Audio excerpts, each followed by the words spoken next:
कहानी की शुरुआत में हम मॉरिस नाम के एक शातिर चोर को देखते हैं, जिसे बैंक से चोरी के केस में पुलिस ने पकड़कर उम्र भर की कैद के लिए दुनिया की सबसे सिक्योर जेल अल्कट्रास में कैद करने के लिए ले जा रहे होते हैं। अल्कट्रास एक ऐसी जेल है जिसे समंदर के बीच एक छोटे से आइलैंड पर बनाया गया है।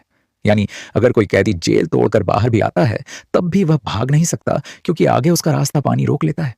इसीलिए इस जेल को दुनिया का सबसे सिक्योर जेल का दर्जा हासिल था। यहां सिर्फ दुनिया के टॉप क्रिमिनल्स को रखा जाता। लेकिन जल्द ही इस जेल का रुतबा मिट्टी में मिलने वाला था, क्योंकि अब इस जेल में एंट्री हो चुकी थी फ्रैंक मॉरिस नाम के एक शातिर चोर की, जो पहले भी कई बार जेल तोड़कर भाग चुका है। लेकिन इस बार मॉरिस थोड़ा घबरा गया, क्योंकि यह जेल बहुत ही ज्यादा सिक्योर थी। मगर मॉरिस को यहां अपनी पूरी जिंदगी बिल्कुल भी नहीं बितानी थी। वह जल्द से जल्द इस जेल से भागना चाहता था। जेल में एंटर होते ही मॉरिस भाग जाने का सोचने लगा। मॉरिस को सर से पांव तक फुल चेकिंग करके उसे एक सेल में लॉक किया जाता है। एक गार्ड आकर मॉरिस से कहता है, वेलकम टू अल्कट्रास, और यहां से होती है असली कहानी शुरू। तभी अचानक एक बेल बजती है और सभी सेल के गेट्स ऑटोमेटिकली खुल जाते हैं। अफसर कैदियों को बाहर बुलाते हैं। इस जेल का डिसिप्लिन भी बहुत सख्त है। कैदियों को साफ सफाई और अपने टाइम पर सेल में जाने के रूल्स को फॉलो करना होता है। सब एक जैसा यूनिफॉर्म पहनकर लाइन में ब्रेकफास्ट खाने आ जाते हैं। मॉरिस के सामने लिटमस नाम का एक कैदी होता है। मॉरिस पूछता है कि मुझे तो कांटा ही नहीं मिला, अब मैं नूडल्स कैसे खाऊंगा? लिटमस उसे कहता है, अबे यह तेरा घर नहीं है, जो तुझे मिला है उसे चुपचाप खा ले। तभी वुल्फ नाम का एक खतरनाक कैदी मॉरिस को चिढ़ाने लग जाता है। वुल्फ से जेल में हर एक कैदी तंग था। वह यहाँ हर एक कैदी पर अपनी मनमानी चलाता था और उस पर बलात्कार के ढेर सारे केस भी हैं।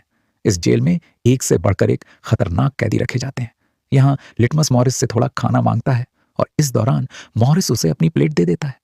जब मॉरिस टेबल के नीचे से देखता है तो उसे पता चलता है कि लिटमस खुद खाना नहीं खा रहा, बल्कि वह चूहे को दे रहा है। रात को एक गार्ड मॉरिस को वार्डन के पास लेके जाता है। जब मॉरिस वार्डन के ऑफिस में पहुंचता है तो वार्डन मॉरिस से कहता है कि मैं जानता हूं कि तुम बहुत ही शार्प माइंड हो और बहुत इंटेलिजेंट भी हो, लेकिन वो सब यहां किस काम का, क्योंकि तुम्हारे जैसे यहां कितने आए और गए पर यहां से कोई बच नहीं पाया। यहां कैदी बहुत ही स्ट्रिक्ट रूल्स फॉलो करते हैं। 2 महीने में एक बार ही कोई तुमसे मिलने आ सकता है, और वह भी तब अगर मेरा मूड अच्छा हो। वार्डन बहुत ही सख्त इंसान है, जो जरा सी गलती पर भी कैदियों को बहुत ही स्ट्रिक्ट पनिशमेंट देता है। वार्डन कहता है, यहां से भागने का सोचना भी मत, नहीं तो तुम्हारे टुकड़े टुकड़े कर दिए जाएंगे। जिस पर मॉरिस जवाब देता है, नहीं सर, आपके होते हुए यहां से कौन भागने का सोच सकता है। लेकिन असल में पहले दिन से ही मॉरिस के दिमाग में यहां से भागने की प्लानिंग शुरू हो चुकी थी। इस दौरान मॉरिस मौका देखते ही वार्डन का नेल कटर चुरा लेता है, जो वैसे तो बहुत ही छोटी सी चीज थी, पर मॉरिस को पता था कि एल्कट्रास जैसे जेल में इस छोटे से नेल कटर से भी बहुत बड़ा काम लिया जा सकता है। मॉरिस वापस सेल में आते ही इस नेल कटर को बाइबल में छुपा देता है। अगले दिन बाथरूम में वुल्फ फिर मॉरिस को परेशान करने लगता है, पर इस बार मॉरिस उसे छोड़ने वाला नहीं था। अब मॉरिस अपना असली रूप दिखाता है और उसे पकड़कर उसकी खूब धुलाई करता है। वुल्फ को पीटने के बाद अब मॉरिस का पूरे जेल में एक अलग रुतबा बन गया। हर कोई मॉरिस से डरने लगा। इसके बाद मॉरिस को लाइब्रेरी में काम दिया जाता है। वहां इंग्लिश नाम के एक आदमी से उसकी मुलाकात हो जाती है। वो इस जेल का सीनियर कैदी है। इंग्लिश को भी 2 आदमियों के कत्ल की वजह से उम्र भर की कैद सुनाई गई थी। उसने इस जेल में अपनी आधी जिंदगी गुजार दी। वो इस जेल के चप्पे चप्पे से वाकिफ है। उसे जेल की हर बात की खबर रहती है। उसे यह भी पता होता है कि आज सुबह मॉरिस और वुल्फ की लड़ाई हुई थी। वो मॉरिस को कुछ किताबें देता है, जिन्हें मॉरिस को हर एक कैदी के सेल में पहुंचाना होता है। अगले सीन में खुले जगह को दिखाते हैं जहां कैदी कोई ना कोई गेम खेल रहे होते हैं। तभी वह डॉग नाम का एक आर्टिस्ट से मिलता है, जो खुद की पेंटिंग बना रहा होता है। डॉग एकदम सीधा साधा और डिसेंट इंसान है, जो कई सालों से यहां सजा काट रहा है। उसे पेंटिंग करने का बहुत ही शौक था और अपना ज्यादातर वक्त वह पेंटिंग में ही लगाता। डॉग का कहना था कि अल्कट्रास जैसी जेल में कोई भी पागल हो सकता है, पर उसकी पेंटिंग की वजह से अब तक उसका दिमाग नॉर्मली चल रहा है। मॉरिस डॉग से पूछता है कि इस पेंटिंग में यह फूल क्यों बना के रखा हुआ है? तुम्हारी शर्ट में ऐसा तो कुछ नहीं। डॉग कहता है कि यह मेरी खुशी है, जो सिर्फ पेंटिंग में है, मेरे मन में नहीं। उसके बाद मॉरिस जब अपने दाएं तरफ देखता है तो उसे ऊपर इंग्लिश दिखाई देता है। मॉरिस इंग्लिश की तरफ जाता है। जब मॉरिस उसके करीब जाता है तो उसके चेले मॉरिस को रोक देते हैं। तब इंग्लिश इशारा करता है कि अपना ही आदमी है, आने दो। मॉरिस उसके पास जाकर बैठ जाता है और तुरंत अपने दिल की बात छेड़ देता है। मॉरिस उससे कहता है कि यहां से बचने में आप मेरी मदद करेंगे। ये बात सुनकर इंग्लिश तो हंस पड़ता है। देखो बेटा, यह महज सिर्फ जेल नहीं है, यह हम सबकी कब्र है। यहां से निकलना है तो पहले हमें मरना पड़ेगा, तब जाके हमारी डेड बॉडी यहां से कब्रिस्तान तक पहुंच पाएगी। चलो मान भी लो कि तुम इन बड़ी दीवारों पर चढ़ भी गए और उसके बाद खतरनाक फोर्सेस को क्रॉस भी कर लिया और किसी जादुई शक्ति से तुम यहां के सैकड़ों गार्ड से बचकर जेल से बाहर भी निकल जाओ, तब भी यहां से भाग नहीं पाओगे, क्योंकि आगे तुम्हारा रास्ता समुंदर रोक लेगा। इसीलिए टाइम बर्बाद मत करो और चुपचाप सजा काट लो, कम से कम जिंदा तो बचे रहोगे। लेकिन मॉरिस अपने इरादे का पक्का था। वह हर हाल में इस जेल से भागना चाहता था। उस रात एक अफसर मॉरिस को बताता है कि तुम्हें कल से कारपेंट्री का काम दिया गया है, 1 घंटे का 50 सेंट्स दिहाड़ी भी दी जाएगी। मॉरिस फौरन इस काम के लिए राजी हुआ, क्योंकि उसे लगा कि वहां उसे कोई ऐसा औजार मिल सकता है जिससे उसके भागने में काम आ सकता है। अगले दिन मॉरिस लिटमस से यहां से बचने का रास्ता पूछता है। लिटमस कहता है, अरे ये तो बहुत ही आसान है, हर सेल में एक एयर वेंट होता है, उसके जरिए तुम छत पर पहुंच सकते हो, वहां से शायद तुम बच पाओ। और मॉरिस की बातों पर मुस्कुराते हुए वहां से चला जाता है। तब डॉक मॉरिस को खबरदार कर देता है कि वुल्फ तुम्हारी तरफ आ रहा है। तभी वुल्फ मॉरिस पर चाकू से वार करने आता है। मॉरिस अपना कोट हाथ में लपेटकर उसके साथ लड़ने लग जाता है। इतने में एक गार्ड उसे रोकने आता है, तो वुल्फ गार्ड पर भी चाकू से वार कर देता है। अब मामला बिगड़ जाता है और वॉच टावर का गार्ड शूट करने लगता है। तब जाकर मॉरिस और वुल्फ लड़ना बंद करते हैं। मॉरिस को पता नहीं था कि वॉच टावर पर भी एक गार्ड है। वो अब एक एक करके इस जेल की हर बात को नोटिस करने लग जाता है। मॉरिस और वुल्फ को गार्ड्स डी ब्लॉक में ले जाते हैं, जहां रात भर कैदियों को अंधेरे में रखकर टॉर्चर किया जाता है। ये एक ऐसा सेल था जहां कोई भी कैदी नहीं जाना चाहता था। जाने से पहले वुल्फ मॉरिस को धमकाता है कि बेटा तेरी मौत तो मेरे हाथों होगी। उस रात मॉरिस को तरह तरह के टॉर्चर्स सहने पड़ जाते हैं, जिससे उसकी हालत काफी खराब हो जाती है। 2 हफ्ते तक इस अंधेरे वाले सेल में रहने के बाद उसे वापस उसके सेल में ले आते हैं, जहां लिटमस अपने पालतू चूहे से मॉरिस को एक नोट भेजता है जिसमें लिखा होता है, वेलकम बैक मॉरिस। एक दिन चार्ली नाम का एक नया कैदी आता है, जिसे मॉरिस के पास वाले सेल में रखा जाता है। मॉरिस और चार्ली में जल्दी दोस्ती हो जाती है। मॉरिस फिर उसे अपने दूसरे दोस्तों से भी मिलवाता है। उसी समय वार्डन बिना किसी को बताए हर एक कैदी के सेल को चेक करता है। जब वह डॉग के सेल में जाता है तो डॉग के सेल में उसके बनाए हुए कई पेंटिंग्स होते हैं। वार्डन हैरान रह जाता है कि दिन ब दिन उसकी पेंटिंग तो बढ़ती जा रही है। डॉग ने वार्डन की पेंटिंग भी बना के रखी होती है। उसे देखकर वार्डन मुस्कुराने लग जाता है, लेकिन पता नहीं क्यों। अगले दिन वार्डन डॉग के सेल में बनाई गई सभी पेंटिंग्स को बाहर फेंकने का गार्ड्स को ऑर्डर देता है। वार्डन के इस फैसले ने डॉग को अंदर से पूरी तरह तोड़ दिया, क्योंकि डॉग सिर्फ अपनी पेंटिंग के ही सहारे जिंदा था। वह अपने हर एक बनाए हुए पेंटिंग से बहुत प्यार करता था, क्योंकि यहां उसकी सिर्फ एक ही खुशी थी, और वह भी उस बेचारे से छीन ली गई। मॉरिस उसे समझाता है कि कोई बात नहीं, वो सिर्फ पेंटिंग ही तो थी, तुम और भी बना सकते हो। लेकिन डॉग इस सदमे से बाहर नहीं आ पा रहा था। अगले दिन उसे देखकर मॉरिस गार्ड से कहता है कि प्लीज डॉग पर नजर रखिए, वह बहुत ही परेशान दिख रहा है, कहीं वह खुद को नुकसान ना पहुंचा ले। फिर गार्ड मॉरिस को कहता है, तुम अपने काम से काम रखो। डॉग को भी मॉरिस के साथ कारपेंटर का काम दिया जाता है। तभी डॉग छुपकर मॉरिस की जेब में कुछ रख देता है। उसके बाद वह एक गार्ड को बुलाता है और कारपेंट्री के लिए दी गई कुल्हाड़ी से अपनी 3 उंगलियां काट लेता है और कहता है कि जिन उंगलियों से मैं पेंट नहीं कर सकता उनकी मुझे जरूरत नहीं है। यह कहकर वह चिल्लाने लग जाता है। तब गार्ड उसे पकड़ कर ले जाते हैं। मॉरिस देखता है कि डॉग ने उसके कोट में वही फूल डाल दिया है जिससे उसने अपनी पेंटिंग बनाई थी।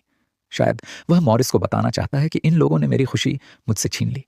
मॉरिस डॉग की कटी हुई उंगलियां उठाकर एक डिब्बे में डालता है और गार्ड को देखकर कहता है कि जाओ अपने वार्डन को दे दो, वह इसे देखकर बहुत खुश होगा। अगले दिन मॉरिस अपने सेल में बैठा होता है।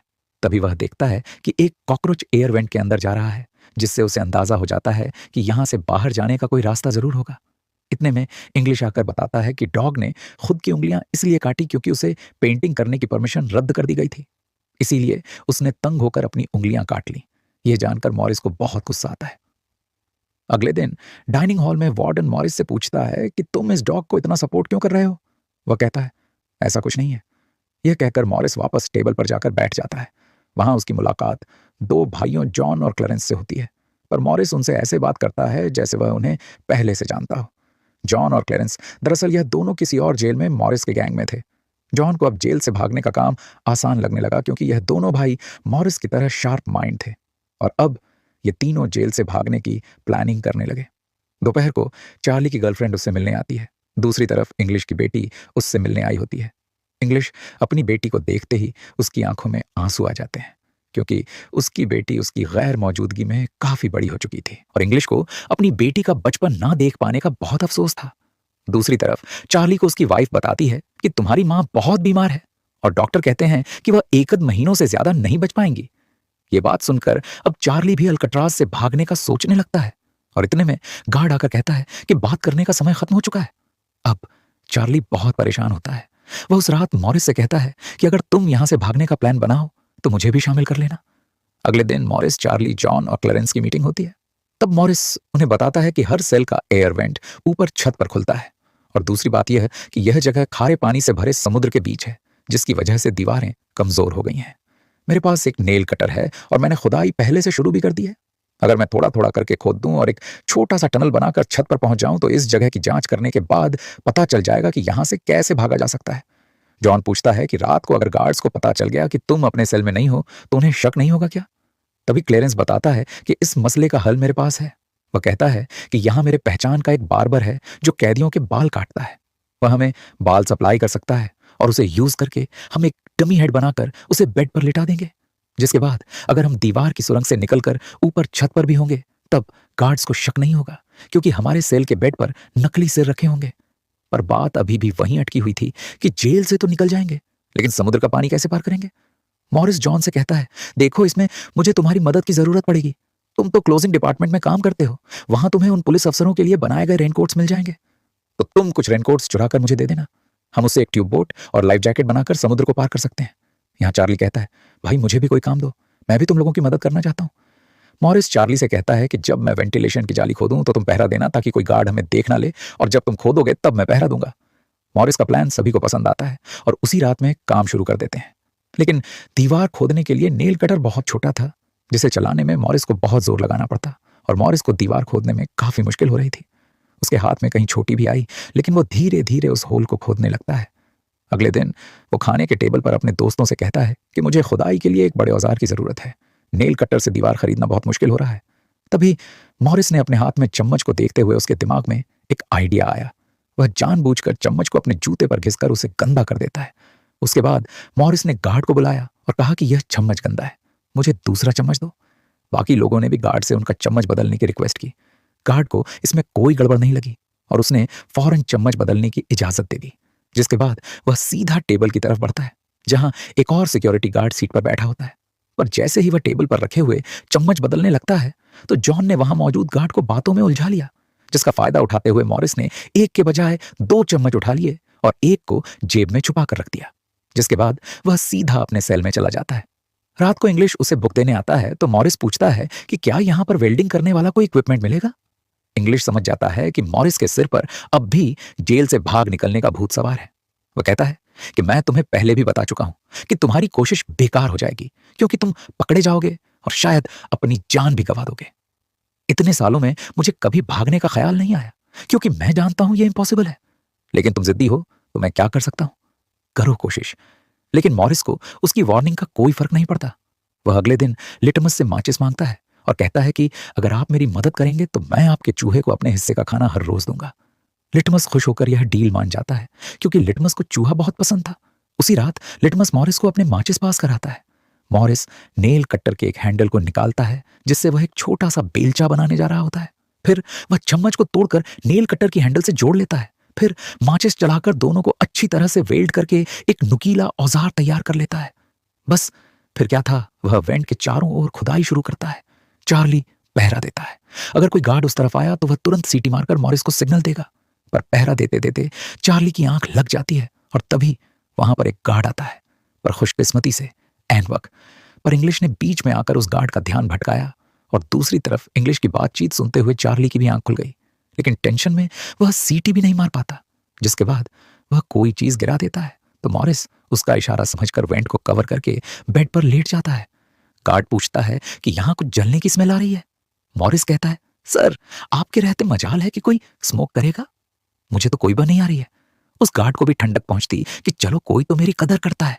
उसके जाते ही मॉरिस वेंट के चारों ओर कंक्रीट निकाल देता है, लेकिन वो देखता है कि वेंटिलेशन जाली के साथ पेच भी घुसे गए हैं, जिसे काटने के लिए कोई शार्प औजार लगेगा।